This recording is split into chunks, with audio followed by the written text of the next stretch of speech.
Para hadirin yang dimuliakan Allah Subhanahu wa taala, marilah kita syukur kepada Allah karena pada pagi hari yang cerah ini Allah masih memberikan kesempatan, kesehatan kepada kita untuk berkumpul di tempat yang penuh barokah ini. Kemudian salawat dan salam kita sanjungkan kepada baginda Nabi Muhammad sallallahu alaihi wasallam. Beliau adalah manusia yang paling berjasa kepada kita. Sebab baginda Nabi kita bisa mengenal Allah. Sebab baginda Nabi kita bisa mengenal agama Islam. Sebab baginda Nabi kita bisa berjalan menuju surganya Allah Subhanahu wa taala.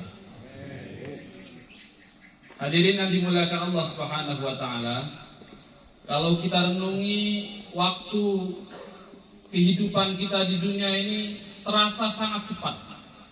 Bahkan hari demi hari berlalu begitu cepat. Mungkin kalau ada yang merenung, hari ini hari Kamis, kayaknya baru kemarin itu Kamis. Sekarang sudah Kamis lagi. Sekarang Agustus, kayaknya baru kemarin Juli. Ini sudah Agustus. Besok sudah September. Cepat sekali waktu berlalu. Maka benarlah yang dikatakan oleh baginda Nabi, la taqumu sa'ah hatta yataqarrabu zaman. Takunu sanah kasyahr wa takunu sahar kal jumu'ah wa takunu jumu'ah kal yaum wa takunu yaum kasa'ah. Nabi mengatakan tanda akhir zaman ini waktu begitu cepat rasanya, sehingga setahun itu seperti sebulan. Kayaknya baru bulan kemarin kita 2022. Sebulan itu seperti sehari. Sehari seperti 1 jam. 1 jam seperti 1 kedipan mata, saking cepatnya. Maka kalau kita merenung, duduk sebentar di kantor, agak terlelap sedikit, ada yang suka terlelap. Nanti melek sudah jam 10, terlelap dikit melek sudah jam 11. Jadi sejam itu seperti 1 kedipan mata. Maka hadirin yang dimuliakan Allah Subhanahu wa taala, kita gunakan waktu sebaik mungkin. Supaya apa? Supaya waktu yang sangat cepat berlalu ini ada manfaatnya, ada nilai di sisi Allah Subhanahu wa taala. Sayyidina Ali mengatakan, keberuntungan yang sebenarnya bila mana waktu hari ini lebih baik daripada hari yang kemarin. Kalau hari ini sama dengan hari kemarin, itu namanya rugi, karena nggak dapat hasil apa-apa. Tapi kalau hari ini lebih buruk, inilah namanya celaka. Hari demi hari kita pikirkan bagaimana kita tambah untung, tambah meningkat. Dan peningkatan kehidupan kita ini tidak bisa kita laksanakan tanpa pertolongan Allah Subhanahu wa taala. Semua kesuksesan kita itu karena pertolongan Allah. Kita bisa ini, bisa itu, semua karena pertolongan Allah. Maka biar kita dapat pertolongan Allah, Allah telah berfirman, "Wasta'inu bis-sabri was-shalah." Mintalah pertolongan kepada Allah dengan sabar dan sholat. Jadi kalau kita punya 2 perkara ini, kita bisa dapat pertolongan Allah, hidup lebih baik. Pertama sabar, yang kedua sholat. Sabar dan sholat. Apa itu sabar? Ada yang bilang sabar itu lembut-lembut saja, tidak usah marah, itu sabar. Ada yang bilang sabar itu jangan terburu-buru. Banyak definisi sabar bagi orang. Tapi seorang ulama besar, Syekh Yusuf Al-Bakir, beliau mengatakan, sabar itu adalah mengunggulkan bisikan malaikat daripada bisikan iblis. Jadi dalam hidup kita ini ada 2 bisikan yang tidak bisa kita elak. 2 bisikan ini, pertama bisikan malaikat, yang kedua bisikan setan. Terus akan ada dalam perjalanan kehidupan kita. Malam hari tiba, malaikat membisiki, ini sudah malam, waktunya tidur, agar supaya besok bisa semangat lagi. Waktunya ibadah di malam hari. Setan membisiki, ini cocok ini malam ini, waktunya maksiat ini, waktu yang sangat bagus untuk kamu berleha-leha, gak usah tidur, umpama begitu. Akhirnya besoknya malam ngantuk. Ada 2 bisikan, tinggal kita pilih bisikan yang mana. Kalau orang sabar, dia ikut bisikan malaikat. Kalau ikut bisikan setan, berarti tidak sabar. Di mana? Umpama kalau di satu lembaga ada atasan, ada bawahan. Ketika orang sendiri tidak ada atasan, tidak ada teman, maka dia punya pikiran buruk. Itu bisikan setan. Setan mengatakan, mumpung kamu sendirian, atasan tidak ada yang melihat, teman juga tidak ada, waktunya kamu berbuat waktunya kamu maksiat, waktunya begini dan begini, mumpung tidak ada yang melihat. Padahal yang melihat Allah Subhanahu wa taala. Tetapi malaikat membisiki, jangan, yakinlah, dimanapun kita berada, Allah Maha melihat. Ini bisikan malaikat. Tinggal kita pilih yang mana.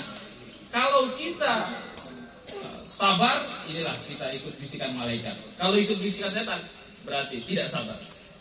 Kapan ini bisikan terus ada? Akan terus sampai kita menghadap Allah. Di dalam kantor, di luar kantor, di lapangan. Pas mau ngantuk, mau nguap kata tadi. Mau nguap kata bisikan kiri, waktunya nguap, nggak ada yang melihat. Nanti malaikat bisiki, jangan, nanti kamu ngantuk kalau nguap. Bisikan ada terus. Ketika dekat istri, ketika jauh dari istri, suami, waktunya tidak ada istri. Lihat wanita lain, umpama. Tapi insya Allah sini tidak ada. Itu bisikan setan. Malaikat bisiki, jangan, tundukkan pandangan, biar cinta kamu kepada istri lebih tinggi. Tinggal ikut bisikan mana. Kalau ikut bisikan malaikat berarti dia sabar. Kalau ikut bisikan setan berarti tidak sabar. Kapan kemenangan ini akan kita dapatkan? Ketika kita menghadap kepada Allah Subhanahu wa taala. Hadirin yang dimuliakan Allah taala, termasuk dalam hal ibadah. Ketika azan sudah tiba, maka malaikat mengatakan, "Hei, ini azan sudah tiba, waktunya sholat ke masjid." Nah, kalau tidak sholat, nanti Allah murka, bahaya, nanti masuk neraka. Setan membisiki, mumpung tidak ada yang menyuruh, tidak ada yang melihat, kamu masuk saja ke WC, masuk saja ke tempat yang tersembunyi. Nanti pulang-pulang orang kan sudah bilang kalau kamu sudah sholat. Ini bisikan setan. Tinggal kita mau ikut yang mana? Ikut bisikan malaikat atau bisikan setan? Inilah ukuran sabar atau tidak sabar. Hadirin yang dimuliakan Allah Ta'ala. Kemudian yang kedua, supaya kita dapat pertolongan Allah, hidup makin lebih baik, yaitu dengan kita menjaga sholat. Sholat ini perkara penting, jangan kita remehkan. Nabi mengatakan, "Man hanat alaihi sholat fa huwa indallahi ahwan." Barang siapa meremehkan sholat, sebetulnya dia itu remeh di sisi Allah. Kita mau lihat derajat kita di sisi Allah, lihatlah pandangan kita kepada sholat. Kalau kita perhatikan sholat, berarti kita punya derajat di sisi Allah Subhanahu wa ta'ala. Kemudian Nabi mengatakan, sholat ini ukuran orang disiplin atau tidak. Nabi bersabda, "Ala adullukum ala qiwami hadzal amal qiwamuha shalah." Mau enggak kamu saya kasih tahu untuk mengatur kedisiplinan seluruh kehidupan? Caranya dengan kita disiplin masalah sholat. Kalau sholat 5 waktu kita disiplin, ketika waktunya kita sholat, tidak kita tinggalkan, tidak kita tunda-tunda, ini akan mudah untuk disiplin semua program dalam kehidupan kita. Coba, kalau kita ini suka menunda-nunda program lain, apel terlambat, masuk kantor terlambat, tugas terlambat, semuanya ditunda, ini pasti sholatnya sudah terlambat ini. Ini bisa dipastikan begitu. Karena Nabi mengatakan, kalau sholatnya tertib, sholatnya disiplin, yang lain itu disiplin juga. Maka kunci pertama biar kita disiplin soal sholat. Maka 2 perkara ini kita catat betul, kita ingat-ingat, sabar dan sholat, sehingga kita dapat pertolongan Allah. Hari demi hari kita peningkatan terus. Dan ini tidak bisa kita laksanakan kecuali ada kerjasama, saling ingat-mengingatkan, saling dukung, saling mengingatkan dalam kebaikan untuk senantiasa taat kepada Allah dimanapun kita berada. Ini saja yang dapat saya sampaikan. Semoga bermanfaat, semoga barokah, dan menjadi sebab kebaikan untuk diri kita dan semua teman-teman kita.